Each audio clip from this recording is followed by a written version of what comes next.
All right, welcome to the 25-26 Beast Residency school year in-depth presentation. I'll be going through as your host, Kyle Wilson, exactly what we do, how we do it, and why we do it. And hopefully find a lot of value from this. And you can visit us on the website, you can visit our Instagram, and we are located in Orlando, Florida. And we are focused on complete student-athlete development. Okay, now moving ourselves forward here. So if you are super interested in continuing to learn more about Beast, you're going to want to scan this. This will start the enrollment process or waitlist process because we are currently sold out for the 25-26 school year. Now, continuing mission statement, it's all right here. You take the time to read that. What I will tell you is our 3 core pillars. First one is developing well-respected people and making sure they are good people, being prepared for life. Second one is developing exceptional students. And the final one is developing top-level athletes. But it's person, it's student, it's athlete. And if you notice, those first 2 become or go before the athlete. So it's very important for what we do and how we do it. Okay. Now we're going to look at daily life of what a full-time student athlete goes through. I will talk a little bit about soccer only, which means if you just come and train with us and do school on your own, but I'll give you that context here in a moment. Okay. So you can scan here to watch this video, which is a 60-second give or take video that shows the exact things that I'm explaining to you here in this video. Okay, but it's the day in the life of the 25-26 student athlete at Beast Residency. Okay, so here's the day. Student athletes arrive, whether they're full-time or soccer only, between 8 to 8:15, sometimes slightly later.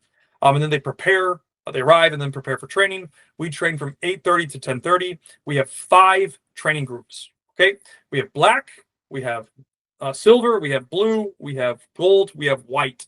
And they are separated by age and skill level in their training groups. And I will discuss a little bit more about this shortly. Okay, but they train from 8:30 to 10:30. The full-time student athletes stay on campus. The soccer only at 10:30 after their intense training go home and do school on their own. Okay, now full-time they have a break from 10:30 to 11:30, 11:45 depending on the day. Let's say 11:30, so it's about an hour where they eat, they shower, they relax, they decompress from school, or I'm sorry, to get ready for school, and then they're in school from 11:30, 11:45 until 3:45. Every single day, Monday through Friday. Okay. And then when they finish school at 3:45, our staff picks them up from the classrooms because we have 2. And then we get them to prepare for training from 3:45 to 4. And then they're training from 4 to 5:20 every single day. Okay. In the afternoon. Now, training in the afternoon is a little bit different than training in the morning. And again, I'll expand on this in a little bit. And then we're done by 5:30. Everybody's going home. Okay. This is at our indoor facility here at High Soccer Arena. All right. So education. Let's talk about education. So we truly believe, and that's why we said person, student, athlete, in the academic performance, academic standard being the highest possible. Crucial when we're talking about long-term development of student athletes, because that is our goal.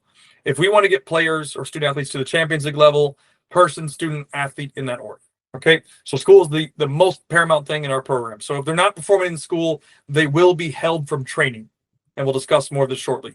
We have partnered as of the 25-26 school year with SAI Academy. They're the leader in private education in the model that we use. And they work with a variety of MLS academies. So Orlando City and Inter Miami are 2 examples, including DC United, Chicago Fire, and Austin FC. And the reason we really like their model is, one, because they really understand the importance of student and athlete. There's a lot of private schools that really focus on the student, but it's tying both of those pieces together, which we feel they've done a great job in doing. Okay, now what's the benefit of that? Their curriculum is virtual. They use a virtual curriculum, but there are teachers. So we have full-time teachers here on campus with the student athletes. Okay, so the curriculum is virtual, so that's why it says flexible learning. It says time-efficient education, relevant courses, 21st century knowledge. Each student is put into their own individual academic plan.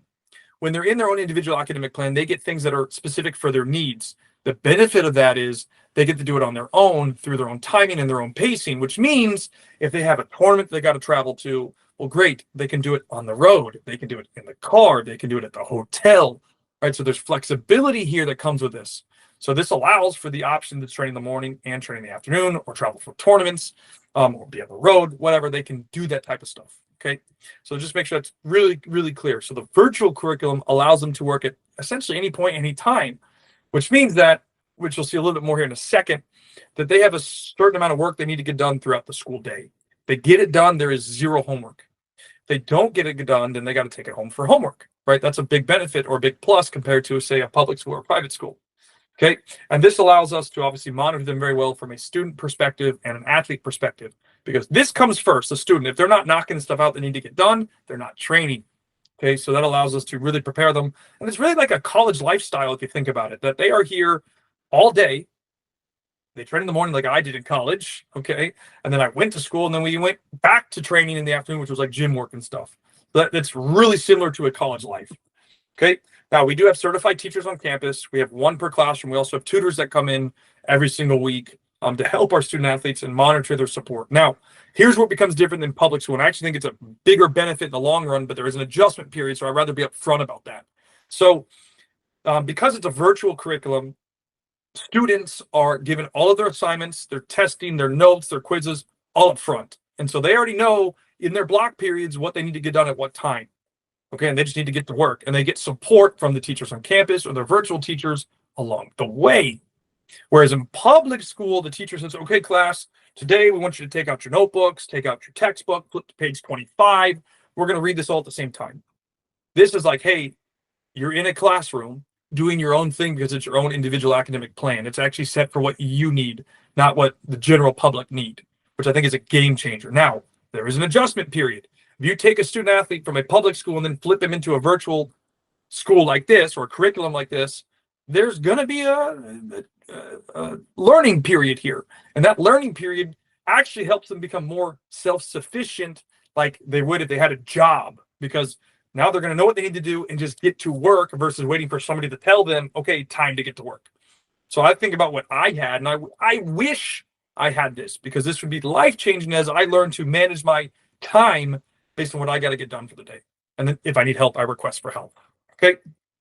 Now, each student athlete is supported because there's obviously teachers, but there are private groups between the teachers, parents, and academic staff of the school, which work with you as parents to help you understand needs and supports that are necessary to help them improve.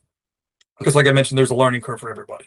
Okay. But there's a bunch of stuff that you can take, especially when you get into high school classes, from honors, the AP. I'll give you one example. We have one student athlete that is an 8th grader currently, and he's in 3 or 4 10th grade classes. Like, he's just knocking them out like this. And it's really helping him really get to the next step of his life, especially in the right way. Okay. Now here you'll see an example weekly planner of a elementary school student, right? Which is, you can see, I talked about it. All their stuff is right here. Their assignments, their testing, their quizzes, their notes. And so they already know what they need to get done during their block periods, and they just get to work. And then they request help along the way. And if they figure this stuff out or finish it, they're done for the day. They don't need to take it home for homework like in a public school, which usually, like when I was a kid, I got tons of homework that I had to do after being in school all day for 8 hours. Now, students are finishing between 2 to 4 hours every single day if they are on pace and get their stuff done. Okay. Here's a middle school planner. And both of these are actually what we have. Like, these are actual student planners. I erased the names for you. But this is stuff they actually had. Okay, so this is a middle school student. You can see math, science, social studies, English, Spanish, and then homework if they had it, but it's all right here. And so you can see Friday, post test for math, right? That's all right there. And they know what to do, when to do, how to do it, and they get to work.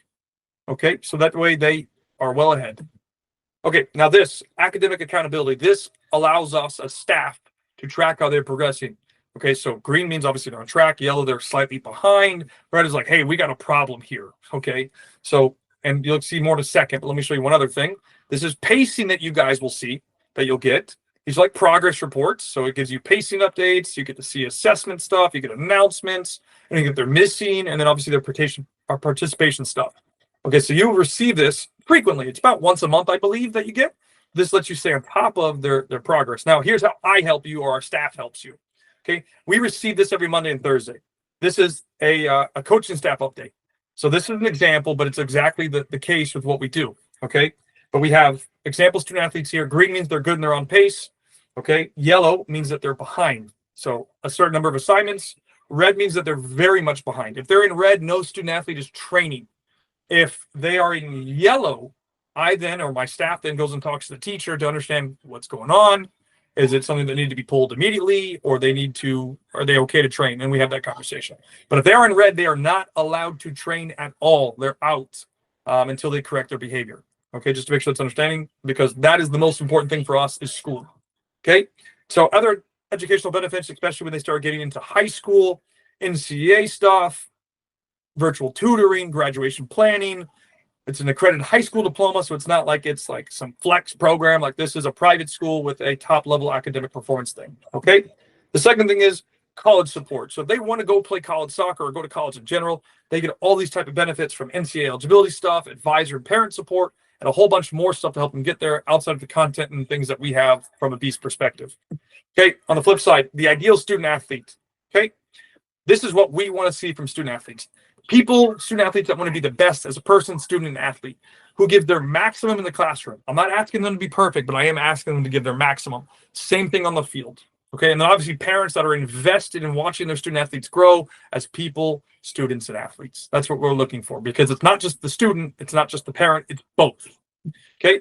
Next piece here, my personal mission, and you can read this, but just to summarize it for you, is that I want to give student athletes what I didn't have. There's so many things that I know now that I didn't know then, and nor did my parents. And I'll talk about a little bit more of that in the future here or shortly, but it's just giving student athletes what I didn't have. Okay. And that's what it is here. And that way there's no excuses except you didn't put in the work versus you didn't have what was necessary to get there. Okay. Let's talk about athletic programming.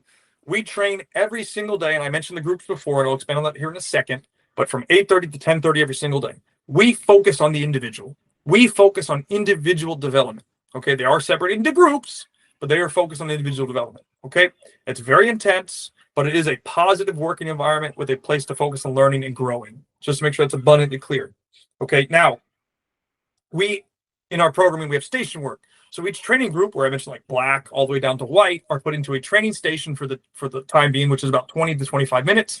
We have 2 technical development stations. One is footwork and one is ball mastery. We have a physical training station, which is working on the body. So that could be speed and agility, that could be core, that could be legs, that could be upper body. And then we also have 2 stations that are game-based. One is winner stays on, which is always 2 versus 2 or 3 versus 3. And the other one is tactical. So that's like 1-on-1s, 2-on-2s, 3-on-3s, or 3v2s, 2v3s, things like that, that are constantly put them into. And they're doing that throughout the 5 stations that they go through. Okay, and that's the morning session. That's our bread and butter. After that, some new things that we added, and I already talked about it a little bit, but we have speed agility every single day. We have physical coach, so that means we have a physical trainer here every single day to work with our student athletes. We also have double sessions, so we have the afternoon, which starts at 4 o'clock.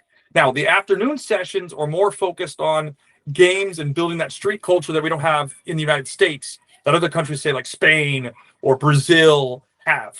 Okay, just for reference. So it's more game-based, but it's still the application of skill. And then we also added a mental development part. So we brought in an individual, his name is Chase, and he has a program called the GOAT Mind, which is to help student athletes unleash their inner potential, that GOAT within them. Okay. So they're training between 2 to 3.5 hours every single day, Monday through Friday. Now, obviously, if they have a game or tournaments, we manage their training load to help them get rest and recovery. So if we know that they have a tournament Saturday and Sunday, Friday will be a lighter day. Or they could be off, and vice versa. Monday could be a lighter day, or they'd be off depending on the framework there. Okay, but if a club practices, say, an hour and a half, 3 times a week, it's 4.5 hours. We're hitting that in 2 days. Okay, just to be very clear. Now, we have, with the 25-26 school year, incorporated games. Okay, our goal with this is to provide our student athletes the opportunity to play games wearing the beast. Okay, this is not our main theme, which I'll talk about here in a second, but just to give you an idea that we're focusing on the 3v3s, the 5v5s, or anything like 5v5 and smaller. That's kind of what we're targeting here. Okay, so we're saying about 2 events per school year or semester. Okay, now think about this for a second, and this is how critical this is. Imagine being done with soccer in school by 5:30. Like, I can tell you personally, I was not getting home last year until 9:30 at night. I'd leave at 7 o'clock in the morning, and I would get home at 9:30 at night, 4 days a week. And I'm like, there's got to be a better way to do this. And that's where we were like, okay, school and soccer combined, and you're done by 5:30. And I get family time back every single night. Like, that to me is priceless. Priceless that I get to have dinner every single night with my wife, because I'm getting home between 6 or 7 every single day when I'm able to walk out of here. Okay, so from like a parent perspective, I'm going, we have everything you need in one place, literally, because we have physical training, mental training, game training, technical development. We have a nutritionist, right? We have everything here for your student athlete to be successful. What's the excuse? It's just that they don't put in the amount of time. It's all at one location, which is huge. So how much is that worth to you? Right? To me, it's priceless. Like I get to be home every single day with my family having dinner. That's huge, especially with my at the time of the recording, we're about a month and change away from my child being born, my first one. So that's life changing for me. Okay. Now understand that Beast is not a soccer club. We are a school. So this is where it ties back to extra activities for your student athlete. Let me show you how. Okay. Because we were a school and not a club, we allow our student athletes to go guest play outside of the school for soccer clubs. So this past weekend, we had 24 student athletes guest playing for various teams around the state of Florida. 24 out of 62 student athletes guest playing across the state of Florida. Like that's huge. And I just had a request today from an individual up in Virginia looking for guest players. So our student athletes would travel out of state from Florida to go to Virginia to play in 2 tournaments. Huge. I think, right? It's a huge marketplace. And I have a lot more stories that I can share with you personally if you want more details. But like I have a couple, but I'll give you one example. I have one student athlete that's a girl. She's on 5 teams as a guest player as a 2015. Like that's incredible. So we allow this because we're not against student athletes playing more soccer, one, but we've recognized that we're a school. We're here to train, and then we can allow our student athletes to utilize the club model to get games. Okay, so if you want more information like that, whether it's me or one of my team members on a call with you, as we walk through this, we can explain a little bit more detail how that works. Okay, and really, if you have any questions, send us a text. If you want to set up a call, if you want more information, send us that text and we can set up that type of stuff to help you move forward. Okay, I hope that makes sense. Hope you understand. If you have any questions, let us know. Scan this and shoot us a text, and we'll be more than happy to help you. Okay, really appreciate you guys.